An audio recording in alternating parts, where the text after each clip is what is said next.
Assalamualaikum warahmatullahi wabarakatuh. Saya Nur Fadila dengan NIM 2414070122 dari PGMID. Di sini saya akan melanjutkan materi dari rekan saya sebelumnya, yaitu tentang perbedaan model, pendekatan, strategi, metode, dan teknik pembelajaran. Dalam pembelajaran, istilah-istilah seperti model, pendekatan, strategi, metode, dan teknik pembelajaran seringkali digunakan secara bergantian. Akan tetapi, masing-masing dari istilah-istilah tersebut memiliki peran dan posisi yang berbeda dalam hierarki proses pembelajaran. Jadi, dari istilah-istilah tersebut, saya akan menjelaskan tentang strategi, metode, dan teknik pembelajaran. Pertama, saya akan menjelaskan tentang strategi pembelajaran.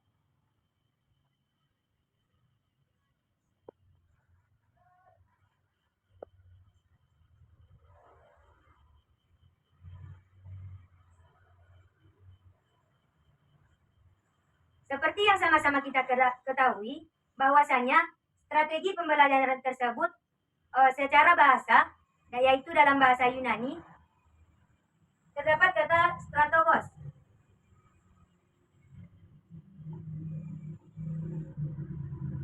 yang berarti jenderal atau pemimpin tertinggi dalam militer.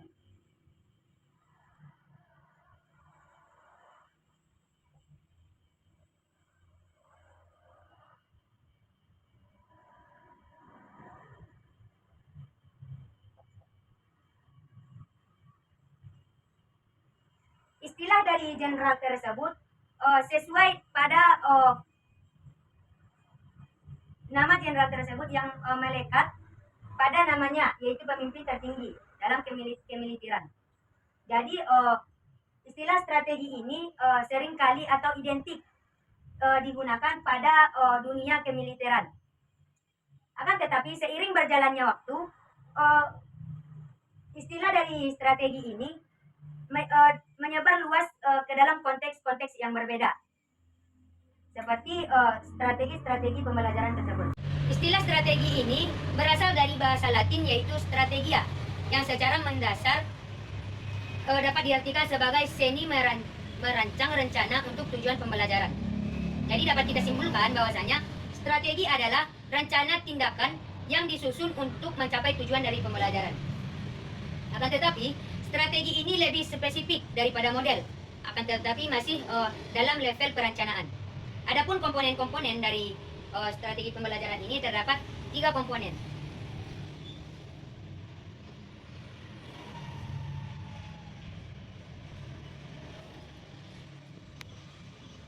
Yang pertama ada tujuan pembelajaran.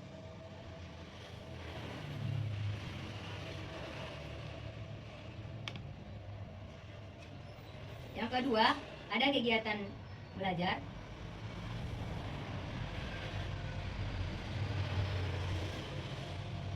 Dan yang ketiga ada evaluasi atau penilaian.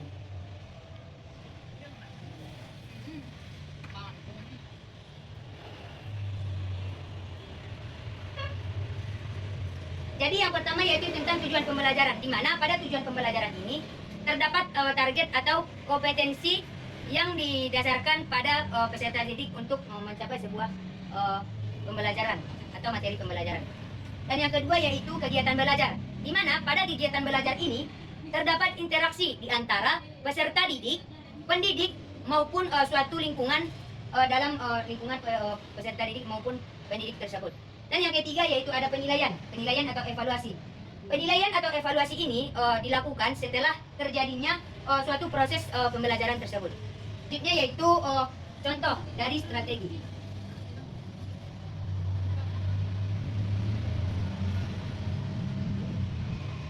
Contoh dari strategi ini yang pertama yaitu strategi ekspositori.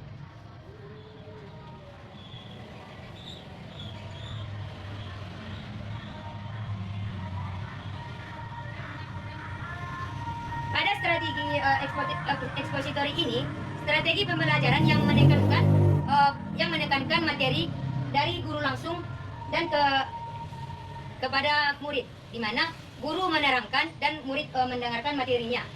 Ya, dimaksudkan dari strategi expository ini adalah supaya murid mencapai materi yang optimal.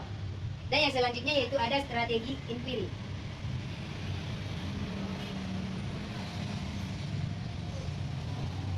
Di dalam strategi inquiry ini, pada strategi ini berfokus kepada siswa langsung.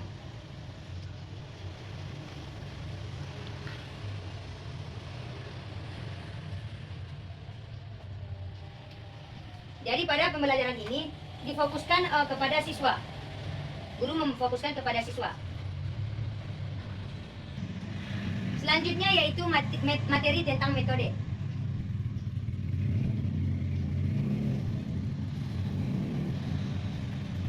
Metode ini terdapat dalam bahasa Yunani, yaitu terdapat dalam dua kata. Yang pertama ada meta dan hodos. Meta dapat diartikan sebagai melalui atau melewati. Hodos dapat diartikan sebagai jalan atau cara. Jadi dari kedua kata tersebut dapat kita artikan bahwasanya metode adalah jalan atau cara yang dilalui untuk mencapai suatu proses pembelajaran. Tetapi dalam artian yang luas, metode adalah cara ataupun prosedur yang digunakan untuk mencapai suatu proses pembelajaran. Dalam pengertian yang lain juga, bahwasanya metode ini merupakan cara yang digunakan cara yang digunakan pendidik untuk mencapai tujuan pembelajaran. Adapun karakteristik dari metode ini ada 3.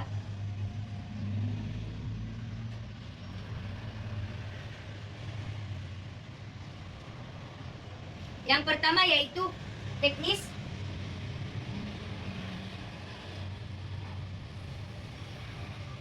yang mudah. Dan yang kedua yaitu kegiatan pembelajaran yang secara langsung.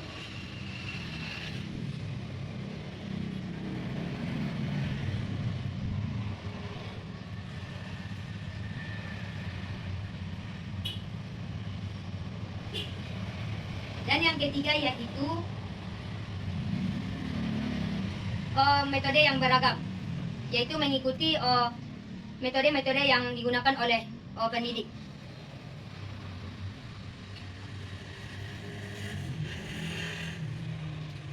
Adapun contoh dari metode tersebut yaitu seperti metode ceramah.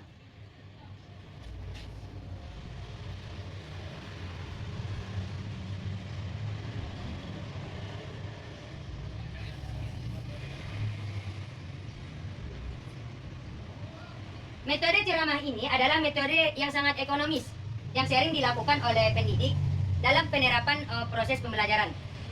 Dan yang kedua yaitu metode demonstrasi. Metode demonstrasi ini adalah metode yaitu dengan memperagakan benda ataupun barang-barang kepada peserta didik. Baik, selanjutnya yaitu tentang teknik pembelajaran.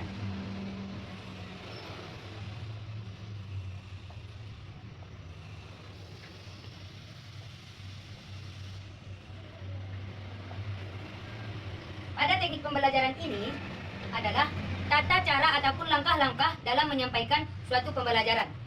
Teknik ini bersentuhan langsung dengan tata cara ataupun sifat-sifat yang dilakukan guru untuk menyampaikan materi kepada peserta didik. Dalam pemilihan teknik ini juga diperlukan yaitu kesesuaian dengan karakter metode, model ataupun karakteristik si peserta didik tersebut. Teknik pembelajaran ini juga merupakan alat ataupun langkah-langkah yang digunakan seorang pendidik untuk menerapkannya kepada proses pembelajaran tersebut. Jadi adapun contoh-contoh dari teknik ini yaitu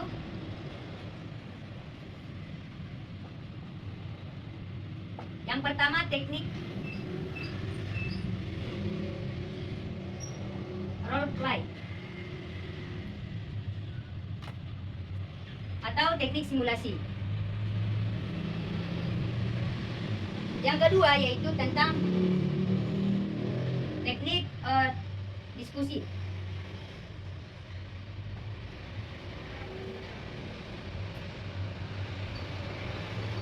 Atau think I say.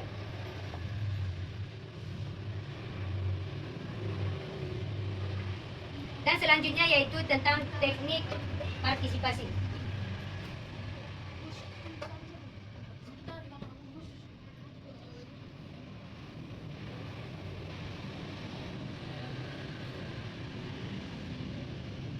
Jadi pada teknik ini, pada pembelajaran teknik ini, guru dapat menyampaikan ataupun menyalurkan tata caranya kepada peserta didik melalui teknik-teknik tersebut. Sekian dari pemaparan materi dari saya. Saya sudahi. Assalamualaikum warahmatullahi wabarakatuh.